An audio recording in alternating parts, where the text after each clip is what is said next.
Gets it off in time. And he's got it, baby! Big time Nets win! The only Nets fans you know. Man. I mean, come on, man. Or are these guys? Welcome back to the Only NetsFansYouKnowPodcast. I'm Peter. Welcome to a Embarrassed in Paris episode of the podcast. Cavs 111-102, the final score. It was not as close as the score would tell you. I got my guy Kool-Aid here. You might know him as BK Nets Forever on Nets Twitter. And we're just going to chop it up, break it down, and what the fuck just happened, bro? The nightmare came true. We woke up, and it was real. And don't let the score fool you. We had LeVert and Donovan Mitchell almost outscoring the Nets at halftime. You can't make it up, bro. You can't make it up. I think both of them maybe had 30 points, and like I said, the Nets had 34 points. So just a disaster. I'm gonna go over a couple stats really quick, and then we're gonna continue to chop it up. We had Cameron Johnson 1 for 7, only 3 points. Bridges 6 for 18. He had 26 points, but I think at one point he was like 1 for 10 or something like that. At one point, I saw he was 4 for 16. There you go. That's what I was looking for. Cam Thomas came off the bench, 26 points, 9 to 21, 1 for 5 from 3, 6 rebounds, 2 assists. Lonnie Walker, 20 points. It was really Cam Thomas and Lonnie Walker that kind of got us back into the game, I would say. But I don't know. The talent was always, a mountain to a molehill. And it just looked like Donovan Mitchell wanted it more. I hate to use those corny terms of wanting it more, but so many times the Nets missed the box out. So many times it was a missed rotation. I don't know, man. No, it's not.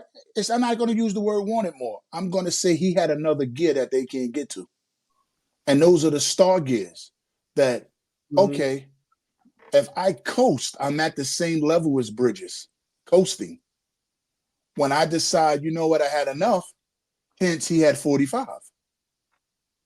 And it was an easy 45 in the flow of the offense. I'm not even looking I'm going to look at his numbers, but the numbers don't tell how effective it was. He shot, 50%. He almost had a triple-double. He had 45, 12, and 6.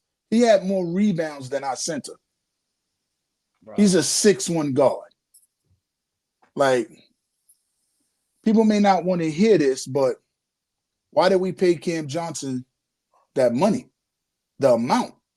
At some point, why? Because we want to be nice and keep Bridges there? Well, not even that. I want you to kind of talk about the game first, and then we're going to dive into that. Because I'm sure there's going to be a lot of stuff we agree with and some shit we're going to bump heads on. Okay, come on. Let's talk about this ugliness that we just watched. Why were the Nets able to come back in the second half? Well, what do you think, personally? Well, most teams, when you have a lead that big, it's hard to sustain that same momentum to keep going, So they took their foot off the gas a little bit and started coasting. And, you look up there, you miss a couple of shots, Nets hit a couple of shots, momentum swing. Okay, boom, it's a 10-point game. And then you saw Mitchell, okay, I'm not letting this happen. Bang, bang, bang, they up 14.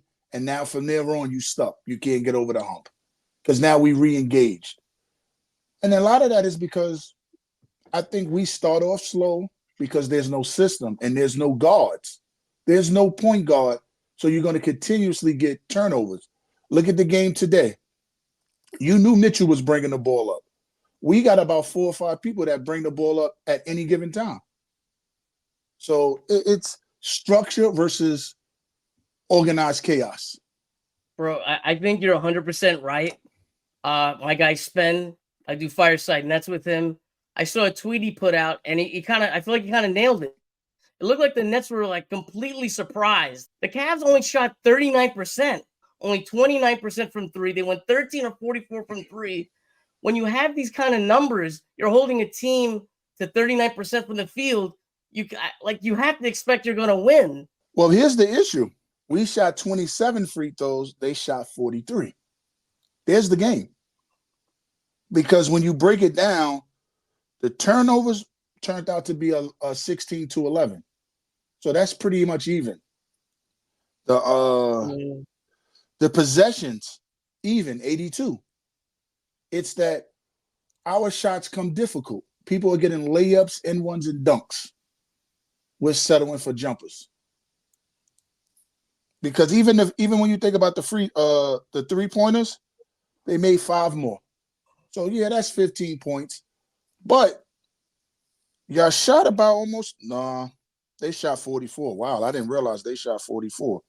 Whew. Yeah, 13 to 44. And we Crazy, only right? got out rebound by 6. I was kind of surprised by that. I thought Jared Allen was going to go off. He had 12 rebounds, 12 points, but he only shot 3 of 5. He had I just 4 feel blocks, but he had 4 yeah, you felt blocks, that. You felt two that for sure. 2 steals, and 4 assists.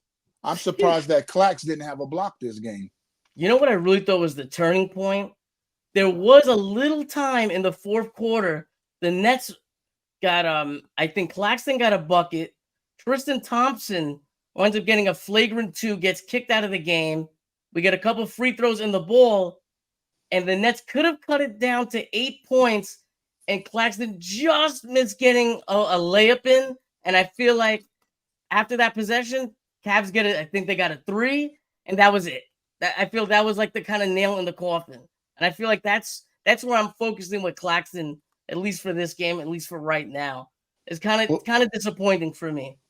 well, that sequence you just named is indicative to our whole season. It's always Mm. something right there that we don't capitalize on. And going back down the other way, it's a 5-point swing, and boom, we got the sad puppy dog face eyes on. Bro, it's just so true. I don't know if you saw the last Fireside Nets, but we got CJ Holmes. He's the Daily News like Nets beat writer, right? And he told us, he's like flat out, a couple of these guys on the team right now don't want to be on this team. Could you blame them? I'm gonna say a name, right, and I'm gonna explain it. So when you look at Spencer, right, Mm. why would he want to be here? And he did this run already 5 years ago. The rebuilding team, the good vibes, everything. We're not really trying to do anything. He's done that already. Then he went to the Western Conference Finals and averaged 17 on the season on a title contending team. He's going backwards here. You're not going to pay him. There's no real future for him here. I mean, I'm not mad at the man. You know, everybody says you should be professional, but it's a poop show. Here it's about optics over real winning. And the players tell you all you need to know about the organization and coaching. The players tell you, you know, if you start paying attention that quote unquote the franchise faces are frustrated. They're telling you what they dislike. And it's repeated. You know, it's every game now. I'm going to look back at the playback and see if JV is actually happy at the press conference smiling. Jesus Christ. You mean Mr. Rogers? Yeah, he doesn't read the room right. It's okay to get a tech. I hate to say guy's soft. The guy's an NBA champion. He's a smart guy. But sometimes I get that Mr. Rogers energy. And sometimes I feel like it doesn't mix with this team per se. I don't know. That's just me with that. But going back to Spence, I'm going to tell you why. At least I'm surprised that he's not doing better. He's going to be a free agent, bro. You don't think he wants to make another deal, another contract? The Nets are messing up his money, and they're messing up Big Clax's time. money. They're messing up Royce O'Neal contract, Lonnie Walker. Think about it. 8 out of the 15 players here are free agents this year. So it's not just one person. So when people kept telling me, oh, they're playing for job. No, they're not. They're playing. Some people are playing for their NBA lives, and others are playing for that last contract. Royce and Spencer, you're playing for the last contract. Lonnie Walker is playing to establish himself to finally see a payday. Yeah. Royce, you're looking for that last 8 million, you know, maybe 3 for 24, something like that, you know, because he ain't getting no big money. And these young guys like Wolford are looking, just say I have a home, a place. And here it's, are we doing development? Because if you're doing development, then the wins and losses don't matter. And then it truly doesn't matter because you're allowing the young players to play and make the mistakes. Like, what was it? The first half, Cam played 15 minutes. And I'm like, yo, this is a game where you might not take him out the second half. He's one of the only two people who had it going, him and Walker. You gotta ride the hot hand. And this was a game that I think he eventually realized that transition third, fourth quarter, you finally realized that when they went on a run. But you should have did that a little bit earlier. You can't always go with who got you there. You got to go with who showing up when you get there. You talked about Spence. We know the trade deadline is. I'm going to go a little off script. We know the trade deadline's coming up, right? Mm-hmm. Marks is getting a lot of shit. JV's getting a lot of shit. But I'm going to put the GM hat on you. What are the moves you'd make at the trade deadline? Who's staying? Who's going? Well, what are your moves? First of all, like I saw today, I think Bill Reinhardt said that the Nets inquired about Murray. People keep talking about his defense. It ain't what it used to be, right? He's also at a place where the ball is out of his hands. So he's not an off-ball guard. He can do it in spurts, but he's a true on-ball player. And that's how he plays the PG. I'm going to get him, and in getting him, you give him the keys to the car. Now you've made him the face of the franchise by default, right? He has the same he has a team-friendly contract. I think it doesn't kick into next year. I would do that immediately when we get back. I'd probably be on the phone right now doing that part. I would let them play for a week or two. See how it gels, what's working, what's not working. Royce, you're out of here. We got DFS, so we got a vet. This team is young, but they also have the young vets like the Bridges and the Cam Johnsons and the DFSs who've been in the league 5 to 8 years. So you don't necessarily need the 35-year-old vet. We've done that already, right? I would go and scout for another big with a presence. Doesn't mean it has to be, a big name. Could be somebody that's in the G League that's actually athletic and who can just defend the position and hold his ground. And I would elevate Walker, and you want to give Cam a real role. I don't understand why. If he's going to be one of your best true scorers, you're either going to let him be the true six man and give him the Jordan Clarkson, Lou Williams, Jamal Crawford role, Eric Gordon, where when you come in, it's your show. People will feed off of you. But the main thing, even in all that, Murray allows you to turn the corner. Like Spencer now, he used to be able to turn the corner maybe 2 or 3 years ago, and even last year. Now he has to do 6 dribbles just to get by you to set you up to blow by.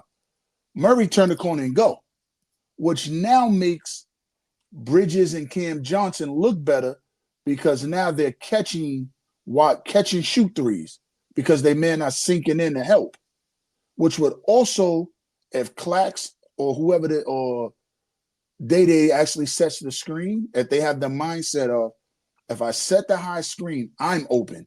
Meaning, once he goes attacks the basket, that's an over-the-top alley. That's how you get paid. And if you're not going to pay Claxton the 20-25 that he's asking for, you trade him. I don't think he's the center position. I look at like the running backs in football. If you're not Embiid, Joker, Giannis, those type of guys, you don't pay for it because you can get serviceable bigs, rookie contracts, good $8 million. Like Clax is playing on a great contract right now. You see value. I think this is his ceiling, and people don't want to look at that part. So if this is his ceiling, this is year 5. This is not year 2 or 3. Now, I don't care how young he is. If he's going to develop certain things of his game, you would see it by now. and not just scratching. And hopefully I'm wrong. But I know that you, just like I said with Bridges, you can't turn a role player into a scorer who hasn't had that role ever in his life. So that's what I would do with the Nets and try to recoup a pick or two. Doesn't have to be first rounders. You just need more assets. I'm going to tell you what's going to happen. Okay. Nothing. No. There's going to be a lot of moves, actually. Dinwiddie's going to be gone. You're going to have Claxton's going to be gone because, like you just said, I'm not going to pay him the money because if I'm losing with him, I can lose without him. Facts. Okay. Them two are going to be gone. I'm going to have Lonnie Walker out, and I'm going to tell you why. I like Lonnie Walker, but with the cap, it's going to be really, really hard for us to re-sign him. So are you going to let him walk for nothing, or do you get back maybe 2 second-rounders? That's what I would personally do. I like the guy. If you could find a way to keep him, of course we don't trade him. You can keep him. Right now, he's getting a vet minimum. And I know he's going to get more than that, though, now. But Jay from BK made a good point. He's going to get the tax level, mid-level exception. Ooh, that's a good point. I didn't think about that. You know, me and Pod Thorn Ease, we've talked about different scenarios on, you know, how you keep them. So it's manageable because remember, Royce is making 9.5. Clax is making 9 point something. So in between that, and we're still under the apron, you can make it work. You know what happens though? You got guys that, you know, salaries are going to go up a little bit, right? Cam Thomas is going to be a free agent. I think, is it after next year? I think he's a free agent. You got to start prepping for that. Yeah, but you can wait on that. I guess. You know, so if you're talking about what you're going to give Lonnie, 3 years, so by the time Cam gets his money, Lonnie's in the second year of his contract. And then Ben money comes off when Cam money starts. Correct. Cam is not making Ben money. No. Cam Thomas might get 25. Okay. That's still like 15 million less than what Ben is going to make in his last year. Ben is in the last year has 40 million. People don't realize next year he's gonna have 40 million. Imagine if we had that 40 million free right now. Like how different would the roster look? And I even make a couple arguments saying if I could get rid of a first rounder or two that would help me unload that 40 million, you know, I'm gonna think about it. I really am gonna think about it. What do you think about that? At this point, you want to be an asset acquisition, right? To acquiring them. So at this point, the season, you might as well look at this. We in January. All the contracts are guaranteed. On the 15th, everybody's allowed to be traded, right? So this season is over. It's sad, bro. That's sad, but you're right. It's real. That's real. You don't trade it. That's a draft night trade, and you're taking something.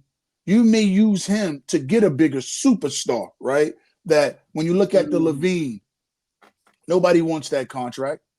Nope. But if I'm Chicago and they haven't found anybody to trade for that, hey, Brooklyn, you want this shiny toy? I'll take Ben. They do need a point guard. I'll take Ben. Because now you're just clearing the cap. And it may not be something of that severity, but Ben is going to be used in something to get back a couple of contracts that may have a year or two left on it. Because I think his career is over, sadly. Damn. You know, he's a young man. That the back is funny. So we can keep saying it's mental and he don't want to play, but clearly he had back surgery. You don't fake that. And that's real. People don't give enough credit for that. That shit's crazy, the back surgeries. So I don't like to talk about them because to me, I know you had a question and I'll lead us into it. So when we say how do we get here? How did the Nets get into this predicament that we are in today? The Ben Simmons trade. You traded a former MVP who was playing like an MVP, and actually the key word, he was playing and producing. Ben wasn't playing at all. How do you take that back without seeing him, without you waved the physical, so you knew his back was messed up already, and you could have prevented everything. I'm always going to say, you take Maxey. Nobody in Brooklyn is mad right now because you have a young star on a rookie deal that you can say, well, we got this in return. Yeah, we took that. But that was the start of this version of the Nets. So that's, to me, how we got here. You know, like you say that, and I want to give you a little pushback because there was a lot of talk of Maxey, of course, being a part of a deal. But everything that we've heard is that Philly said no. Of course, we know GMs play poker face all the time. They say, I'm never going to trade this guy. And then last minute, last second of the trade deadline, deals get done. Guys that were untouchable all of a sudden are part of deals, right? So I just don't think they would have given him up. I really don't. Okay, so now let me ask you the number one question. So this is the pushback to that, the rebuttal. It's safe to say Morey at that time wanted Harden more than he wanted Maxey. Would you agree with that? Bad. Okay, so if I'm Sean Marks, call me. I'm hanging the phone up. Call me when Maxey is involved with the trade. Otherwise, see you in the summer because they still needed the Nets. The misconception that they could have just got Harden in free agency outright is wrong. They didn't have the space for him, which means they would have had to move Tobias Harris, Ben Simmons, add assets to this, which probably would have made them have to move Maxey anyway. And so just to come right back to us and say, okay, let me get him. At that point, that was Morey's guy. He had hitched his wagon in his career to him. Oh, yeah. So I always find that strange that when we need the deal to get us over the hump, or we dealing with a position of strength, we never capitalize. I think Marks was just so scared of the thought of we just gave away all these draft picks, and like Harden looks like he's playing like shit. The guy, we saw him against the Kings. There's stories. Jay from BK told me in a podcast he was going to Vegas before a couple games on that last. That was that Denver. Trip. That was the Denver game. Exactly. You listen, and it's scary, man. It's like, damn, am I really going to let this guy walk? Because it looks like he's going to walk. Okay. But wait, let me finish with this. No, that's why I do.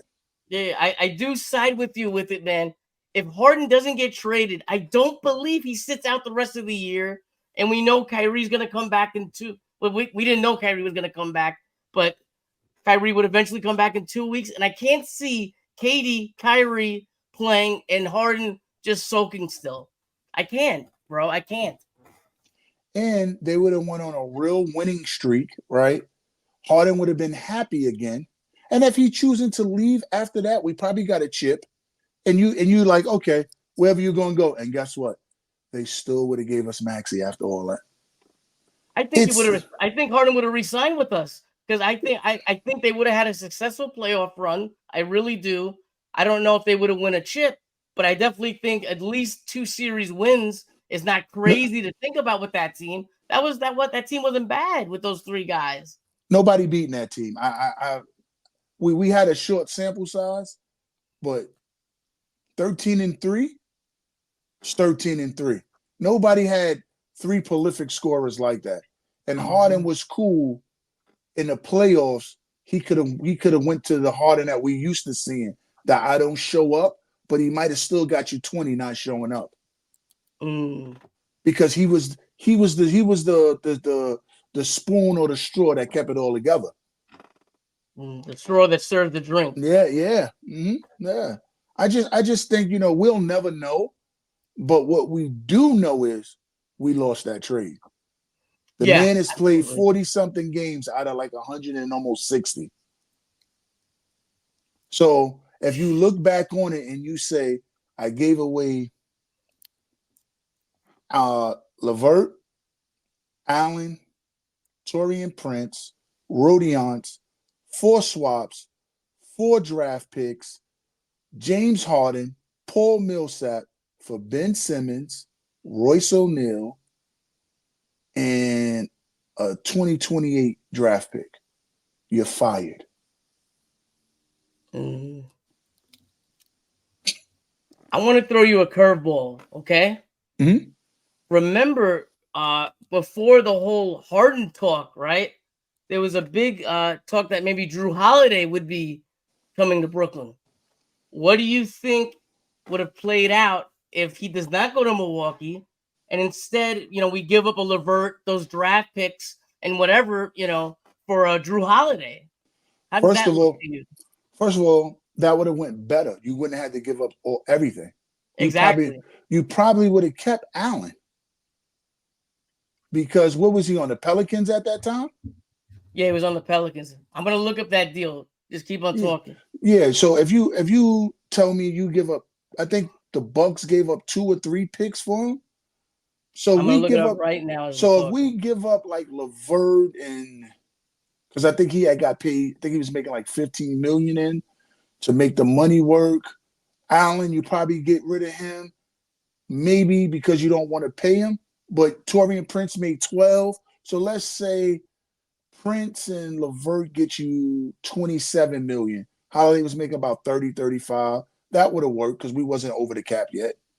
You could have did some things. You could have maneuvered it different. You didn't have to give up all the swaps because Drew Holiday wasn't a former MVP. He doesn't average 30 points. When he gets you 30, that means he erupted. But it would have gave you an adult in the room. I'm going to tell you the deal. I'm going to tell you the deal right now. It's actually a lot more than what I kind of remembered. They had to give up Eric Bledsoe, 2020, 24, 25, 26, swaps in 27. I'm sorry, swap in 26, and then a protected pick in 27. Okay, so they gave up. Yeah, they gave up like a lot. That was a lot, but how many compared to us, picks? though, not bad, right? How many picks? Not the swaps. How many picks? They're straight up, I'm giving up picks. If I'm reading this right, there's a whole paragraph here. I think it's 1, 2, 3, 4. They give up 4 picks for him? They had 24, 25, 26, and 27 to New Orleans. You know what that was? I know you desperate to keep Giannis. That's Giannis tax. Oh, of course. We wouldn't have had to give up that much. We wouldn't have had to give up that much. Oh, and they had George. They had to give up George. I think they gave up George Hill also in that deal. Okay, I might be wrong though. But Bledsoe at that point was a bad contract. George Hill was on his last wheels. So if you look at players, they gave up nothing. They gave up draft assets, but they won a chip. It was worth it.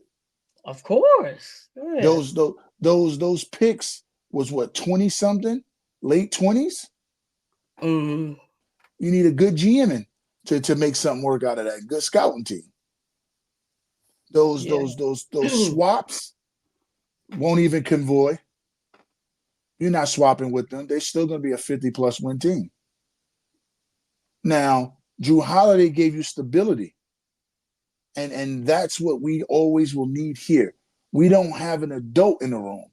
There's not a GM that has been proven to build a roster in a perennial second round or further team yet, right? None of our head coaches we had been has been proven yet. None of them. So who's the adult? That's why we're here. This is why you see the mollywopping in Paris. This was a psychological thrashing because it showed you how far we really are. But if you have somebody with a creative mindset and an eye for talent and understand where the league's going, we're not that far. We're 2 pieces away from being playoff. I could win around, not getting swept. We're 2 pieces away. And I know people probably don't like to hear that, but those 2 pieces can swing it where you actually could win the first round. And then you build on that the next offseason. It's just that we got to have a system. We can't keep playing park ball. Dribble handoffs are supposed to be part of our offense. Little intricate parts of it, not the whole set. Mm. What about the defense, man? Like, obviously JV's protecting the paint, right? Everyone's closing in whenever a drive comes, but like teams know this is happening. The Nets are giving up historic levels of like 3-pointers. Like it's ridiculous. If the other teams know what's coming, then what's the point of doing it? Like I don't help me out with that. Maybe you could break it down for me. Okay, he's an idiot. I'm gonna keep it as simple as possible. Love it. It's one thing to say what your scheme is to your team. Why are you in a press conference saying, yeah, we want to give you the top of the key three? Yeah, we're packing in the paint. Okay. We got all these defenders, right? So-called great defenders, all NBA defenders. All world defenders. Keep it simple. Play man-to-man. Plax, you're the only person that's not switching. That's it. And we're running drop wrong. Most people think just because you're in drop means there's a lot of space between the guard and the center. No. Drop is almost like, might as well say, recovery. Because think about it. The Bucks play drop. Brook Lopez is not as off as we are. You can hold a hand up to contest, right? You're about two steps back to recover. But when you open up, it allows your man to get over the screen and have open space, and then you just roll back to your man. We're doing it sitting there, settling. Just like, go ahead, I'm in drop. I'm going to let you shoot a uncontested mid-range, and I'm 6 feet away from you. No. You're supposed to still be able to contest. Dropping some. We're dropping too much. And that's the principles of the scheme. You don't know if you're sending them to the middle or you want to send them baseline, sideline. There's no real structure to it. It's like, okay, we're doing drop. Go ahead. But we don't practice. So if we don't practice, then how you even have a film study? Because film study, you only get production. You're only going to get them to listen and correct their wrongs from practice. Nobody should go in a game thinking about the mistakes they made last game. Basketball is a react sport, not a thinking sport. You're reading, scoping on offense, and you're reacting. You're not thinking about it. It's just nature, second nature. But because we don't practice, we can't clean up none of our mistakes. You don't think they don't practice at all, though?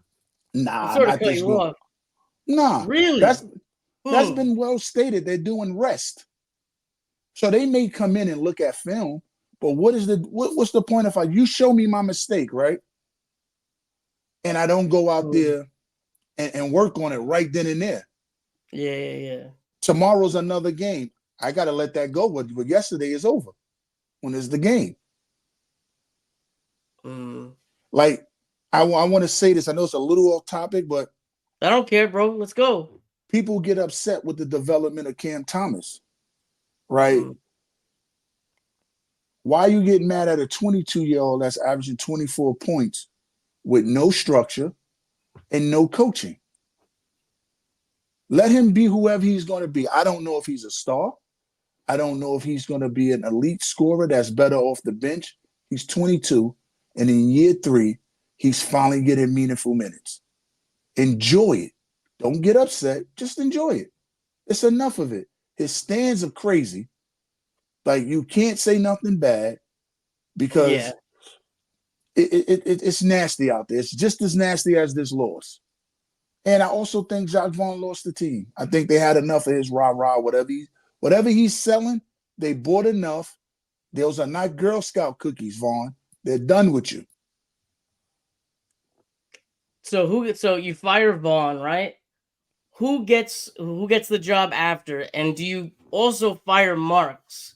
I like Sean Marks a lot, but we've seen, at least for me, in my personal opinion, he can't pick a head coach. It's a problem. He He could can't. draft, but he can't pick a head coach. So the question becomes: is he a better scout or a GM? There we go. But you can't allow him to pick the fourth coach. I want him to stay, but I don't want him to pick the next coach. And if he stays, it has to be in a capacity where there's a president of basketball operations that has the last say and not him. You can like the guy, right? But I think a lot of people get caught up in what he did when he first got here. Guess what? Everybody would have did that. You couldn't do nothing else but that. And even in there, my beef with Marks is the misses are so bad. The misses are real misses. The wins are marginal. The wins, there's no win that's been as monumental as the losses. None, not one.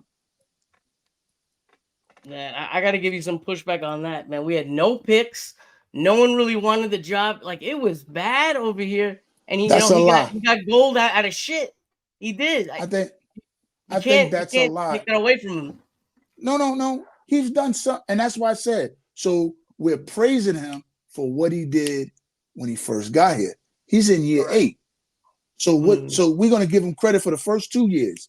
So what has he done 6 years after that? That's the problem. From KD on, I'm not counting him for KD on. And the reason why I'm saying that is I don't think he's responsible for KD and Kyrie. So go ahead. All right, I was gonna say this. I'll go first.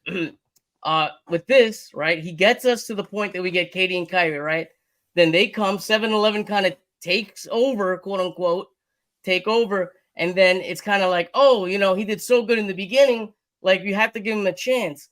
But my issue during the KD and Kyrie years, yes, he took the ultimate shot with Harden, and I would make that deal 9 times out of 10, 99 out of 100 times. I would do it, but there's little moves here and there I feel like he could have made mid-season sometimes to kind of add to the roster, not a starter, but a couple bench pieces, maybe when they needed a center or here and there.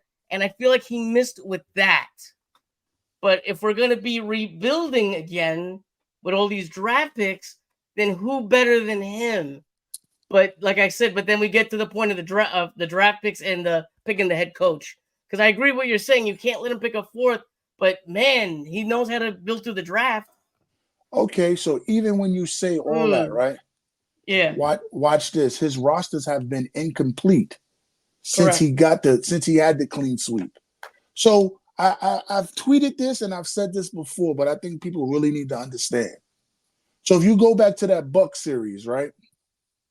And I know people, I truly believe we win a championship if we're healthy that year. That was our year, right? I agree. Oh, yeah. Here's the kicker to that nobody talks about. For 2 years, we gave Clippers first round picks, right? Never got nothing in return. Imagine on that team, you keep a Sadiq Bey. You still would have had Clax, right? You didn't need a Shaman. He didn't even show up. Sadiq Bey, his rookie year, averaged 15 and shot 41% from 3 at 6'8", 6'9". Now you got a big body to guard Middleton, right? You still would have had Clax. The excuse was, he didn't want to take a draft because he wanted to make sure he had enough money to get the stars. That's BS. They took less for their friend to come here. So if you get a rookie that's on a $2 million deal a year, that doesn't hurt anything because you actually could have walked in. And I like this kid, Keldon Johnson, that's on the Spurs. Yeah, you could have had him. Look at that Bane also, by the way. Yeah, but either one, right? But you could have had that with Sadiq Bey and Claxton. That would have been the core of your young people that you could have added to a Jeff Green and a Blake Griffin, right? So you got a guard, you got a wing, and you got a center. you good. But Bro, we bro, don't. you're not gonna play these young guys when you're going for a championship, though. Guess what? You would have played them because we had a lot of injuries. You could have, like a 6'8", a 6'8", 6'9". He's a Villanova. He was a Villanova forward. Villanova make good pros. They may not be stars, but they're good, solid pros from jump. Jay Wright is a great coach. Yes, he is. You know, the guard, yeah, you could have waited on. I'm not saying you don't get other vets. All I'm saying is you've had a whole season to work some of your players in. We gave up everything with nothing to look back on. We gave picks up that we never get nothing back in return. Like, for me, the number one crime that showed me who Marks was, once he likes a guy, he's fixated on a guy. And it's Alan Crabb. You gave him the 4-year 70. You gave him the 74 million for 4. Then Portland turned around and gave Evan Turner the same 4-year 74 million. They had 3 first-round picks in that year that we did the trade. We gave them Andrew Nicholson, who made 20 million for 4 years or 5, however it was. You didn't get a pick back. You just took Alan Crabb for that. The trade-off wasn't right. So we couldn't get a first for him, and they had 3. But then we had to give a first up to get off of it. Come on, man. Yeah. The misses is real. Like, he was trading in a position of strength. You lost. Another one. We gave up Brook Lopez for Timothy Mozgov, right? And D-Lo. Yeah, but here's the trick that people don't understand. I'm giving you the best player in that trade, right? I'm also taking back money so you can get LeBron. You know what you give me for compensation of taking that contract? You gave me D'Angelo Russell back, right? That's the young talent. Why did I give you the draft pick? If you, I don't know if you saw the article that Nets Daily put out, but that was the whole retention, that they were going to make that deal actually sooner, and Marks gave in. Marks caved in. Once again, a position of strength, you don't win. He couldn't get Bridges until Joe sidestepped in. So I want people to realize, like, yeah, you may like the cute little moves he did, but he don't. We've been looking for a point guard for the last 4 years, like a true point guard, even if it's a backup. We haven't gotten it. We've continued to lack size and girth in the middle. You continue to get small, skinny bigs, or you don't address it. Like, it's a lot. We need fresh eyes here. And it's okay. He had 8 years. In 8 years, you won 1 playoff series and 8 wins. And nothing to show for it. No stars, no anything. If we're holding you by your resume, which is what the GM is, right? Your resume speaks for itself. His resume is not good. It's below average. I just want us as Nets fans to be honest. It's okay if you're critiquing and you're being real about it. We live in this delusional world. Like, we keep talking about how fun this KD Kyrie era was. It wasn't fun. We had 1 real season, and that was the one everybody got hurt. After that, it wasn't fun. We're still suffering from it, but you want to tell me it was fun? We lost 3 generational talents with nothing but role players to show for it. There's no building block in none of those trades, not 1 building block. Everybody else got better except for us. That's the truth. You know what? Well, I can tell you why they say that. Because it's been so, like, abysmal. We're almost at 50 minutes now. Usually the episode's around 30 minutes. I feel like we could just keep on going back and forth for like a couple of hours and shit. But I'm going to cut this down to our last 2 questions. And obviously you're going to be back on the pod. We're going to chop it up and talk shit. And I got to ask these last 2 questions I ask everybody on the podcast. Number 1, what is your favorite Nets throwback jersey? Tie-dye. Damn, that's a wrong answer, bro. That's the wrong answer. Tie-dye. The correct answer is the Dr. J. Everybody knows that. I like the tie-dye because it takes me back to Drazen Petrovic. That's fair. What would you want? Pick a throwback jersey for next year, okay? Next year that you'd like to see them bring back. The Coogis. Do you consider that a throwback? Now, because they don't make them anymore. I guess. Pick a new jersey, just for fun. Okay. I accept both. Extra credit answer. I'll pick the red Izod jerseys. Those are clean too. I like the gray ones, bro. The gray ones with New Jersey on the front. I like that. I like those a lot. Man. Yeah, that's why. But see, that's why I picked the red one, just because it jump out a little bit. But those are the same jersey. Yeah, pretty much. Pretty much. Yeah. All right, man. Get your plugs in there. Make sure you mention your YouTube. Well, where can we find you? You can find me on YouTube at Kool-Aid's Corner. You can find me on Twitter at BKNetsForever. And I'll start telling you where my IG and stuff is going to be once I set it all up.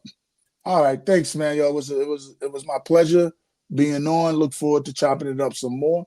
Nets, it's a bumpy road, but buckle up.